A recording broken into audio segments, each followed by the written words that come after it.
I'm now joined by Krystal Ball, the co-host of The Rising. We'll talk a little bit about the election, related stuff. So thank you so much for coming on, Krystal.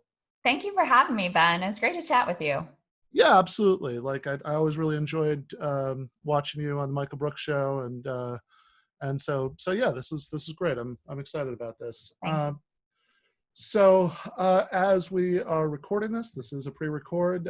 So this is the day after the Pence-Harris debate, which is as good an entry point as anything. Riveting stuff right there. Yeah. So I guess like one of the most interesting and maybe disturbing things about that debate was to put it uncharitably but not I think inaccurately, Harris received "you support serious action on climate change" as like a smear. Right.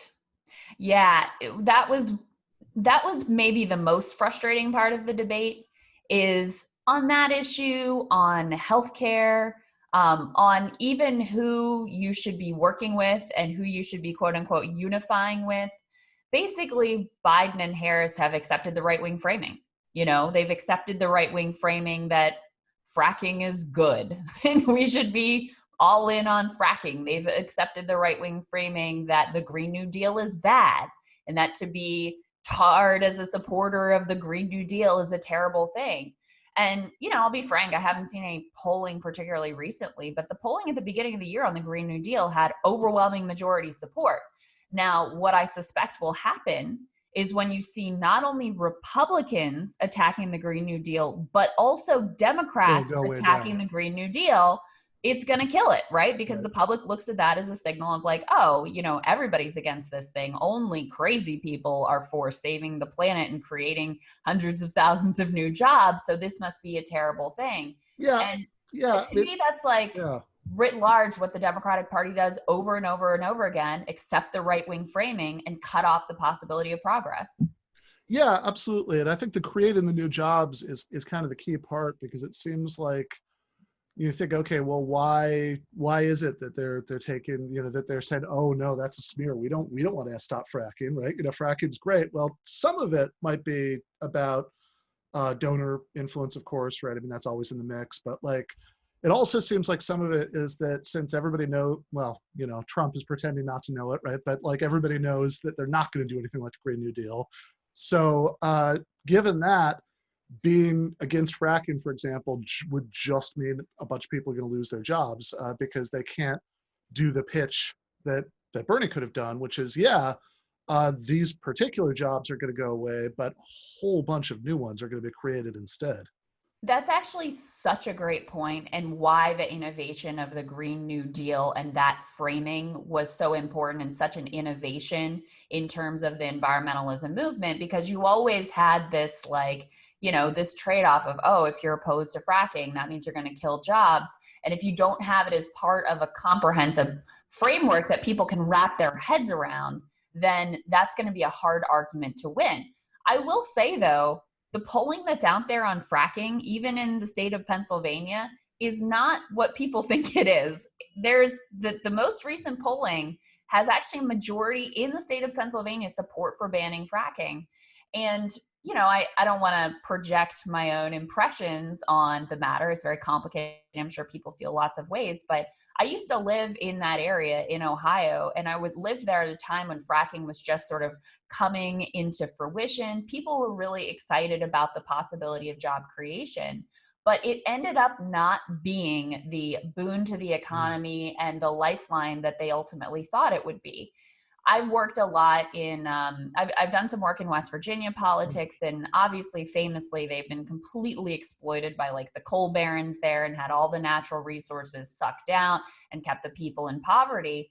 And the natural gas industry with fracking is doing basically the same thing. It's really by and large not the local people who have benefited. It's been these large conglomerates, outsiders coming in who buy up the rights to the natural gas or the mineral rights. And so I don't think that it's the panacea for people in those states that maybe national leaders kind of clumsily perceive it to be. Yeah, no, that makes sense. I'm also wondering about the other end of that, which is, like Pence accusing Harris and Biden of supporting these things, which seems like a big shift that we've seen since 2016. Because Yes. yeah, because in 2016, Trump's big line of attack against Hillary was that she was in bed with Goldman Sachs and and globalists and that she wasn't supporting the interests of ordinary working class people. And now there's still like a little bit of that, right? They'll do ads where they talk about creating jobs and things like that, but it seems like the big line of attack now is that Biden is secretly a communist, and like that seems like what the Trump campaign has had to go with this time, which seems like maybe it has a lot to do with the fact that none of the economic rhetoric that they used in 2016 really had anything to do with almost anything that's happened since then. That's exactly right. And I mean, Trump has just morphed into like whatever threads of an idea he had back in 2016. Now he's talking to like Larry Kudlow and Art Laffer, and Fox News boomer brain has basically like infected his mind. So he's rolled out the same attacks against Joe Biden and Kamala Harris that Republicans from time immemorial have rolled out against Democrats. Really, the only exception to that was 2016 and the way that he very effectively went after Hillary Clinton. And here's what's so amazing. The great irony is that as he's been attacking Joe Biden and Kamala Harris, something maybe unprecedented in American politics has happened. Their favorability ratings have gone up. That's how bad of an attack, like that never happens, okay? Over the course of the campaign, it's ugly, it's vicious.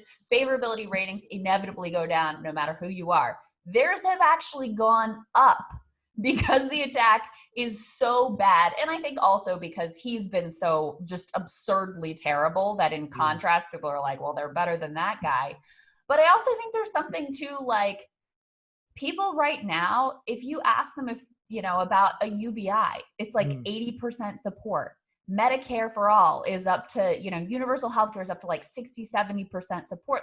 People actually want left-wing economics, right? They want the government to do something. To the extent that the attack landed at all, maybe it convinced people that Joe is going to do more for them than they thought, and that he actually is going to do. Right. Biden might be getting undeserved credit for actually. Right. Yeah. Exactly. They're like, oh, maybe he will give me. I didn't really think he was going to do healthcare, but who knows? Man, Trump says he will, so maybe. Yeah. No, that makes sense.